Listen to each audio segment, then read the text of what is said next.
Catherine Ann Cesnik, born November 17, 1942, disappeared November 7, 1969, was a Catholic religious sister who taught English and drama at the formerly all-girls Archbishop Keough High School in Baltimore, Maryland, U.S.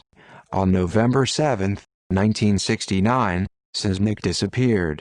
Her body was discovered on January 3, 1970, near a garbage dump in the Baltimore suburb of Lansdowne. Her murder remains unsolved and later served as the basis for the Netflix documentary web series The Keepers in 2017. Biography. Catherine Ann Cesnik was born on November 17, 1942, in the Pittsburgh, Pennsylvania neighborhood of Lawrenceville, located in the city's East End. She was the eldest child of Joseph and Anna Cesnik. Her paternal grandparents, John, Jen, and Johanna Tomek Cesnik, were Slovenians who emigrated from Yugoslavia to Pittsburgh, while her maternal grandfather, Joseph Emilak, came from Yugoslavia, and maternal grandmother, Martha Hudak, was born in Austria. Cesnik had 3 siblings. Cesnik attended St. Mary's School on 57th Street and St. Augustine High School, both in Lawrenceville. She was valedictorian of her Catholic high school class in 1960, where she had also been the May Queen and the president of the senior class and student council. Disappearance and death. At the time she disappeared, Cesnik taught at Archbishop Keough High School in Baltimore, Maryland as a drama and English teacher. On November 7, 1969, she left the apartment she shared with sister Helen Russell Phillips at the Carriage House Apartments, at 131 North Bend Road in Catonsville, en route to the Edmondson Village Shopping Center to purchase a gift at Hecht's for her sister's engagement. Records indicate Cesnik cashed a paycheck at First National Bank in Catonsville that night and possibly made a purchase at Mulwise Bakery in Edmondson Village, since a box of bakery buns was found in the front seat of Cesnik's car. The car, in muddy condition, was found by Russell's friends, the priests Peter McKeon and Gerard Jacob, illegally parked across from her apartment complex at 4:40 the next morning. Residents of Carriage House Apartments spotted Cesnik in her car at approximately 8:30 that night, and others spotted her car at the illegally parked location across the street around 2 hours later. Search and discovery of body. Police searched the area immediately following Cesnik's disappearance but did not find her. On January 3, 1970, her body was found by a hunter and his son in an informal landfill located on the 2100 block of Monumental Road, in a remote area of Lansdowne. An autopsy performed by Deputy Medical Examiner Werner Spitz revealed that Cesnik died from an intracerebral hemorrhage following a fracture to her skull from a blow to her left temple by a blunt instrument. The case remains unsolved.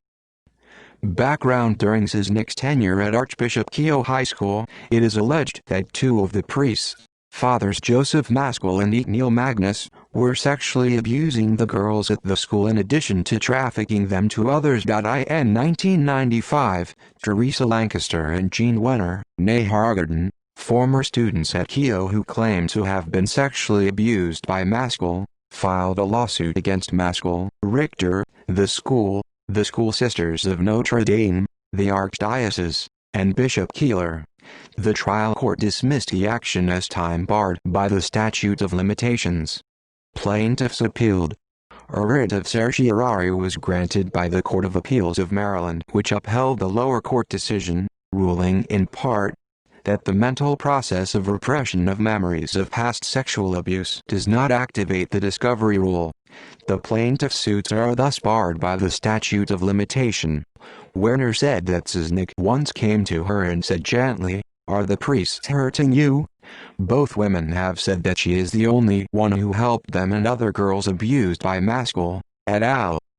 and have said that she was murdered prior to discussing the matter with the Archdiocese of Baltimore, although there is no evidence for this assertion. There is currently no physical evidence linking Maskell to the investigation. It was revealed in late 2016 that the Archdiocese had paid off numerous settlements to Maskell's alleged victims since 2011. Wenner alleges that, 2 months before Cesnik's body was discovered, and only a day or two after Cesnik disappeared on November 7, Maskell drove her to a wooded site near Fort Meade and showed her the body. Wenner claims to remember trying repeatedly to brush off the maggots crawling on Cesnik's face while frantically repeating the words, "Help me, help me." Wenner's account was brought into question by scientific evidence showing that it would have been impossible for maggots to be alive at the relevant time of year. However, pathologist Werner Spitz, who worked on the case, later confirmed that there had been maggots in both the victim's mouth and trachea when found. Meteorological records also disclosed that the temperature the week in question was high enough for maggots to hatch. It is alleged that Maskell reportedly told Wenner, "You see what happens when you say bad things about people?" Several days later, on November 13, the body of Joyce Malecki, a 20-year-old woman who looked like Wenner, was discovered by 2 hunters in the same wooded location where Maskell had driven Wenner to see Cesnik's body. Cesnik's body was not found until January 3, 1970, and its discovery by 2 hunters was not in the wooded location near Fort Meade but on the open hill trash dump of a small business property in Lansdowne. In 2016, the Baltimore County Police Department, BCPD, reassigned the case due to retiring officers, prompting new interviews and further investigation into the alleged sexual abuse at Keogh. After attaining permission from the state's attorney's office, the BCPD exhumed the body of Maskell, who died of a major stroke in 2001, but did not find a DNA match to evidence from the crime scene.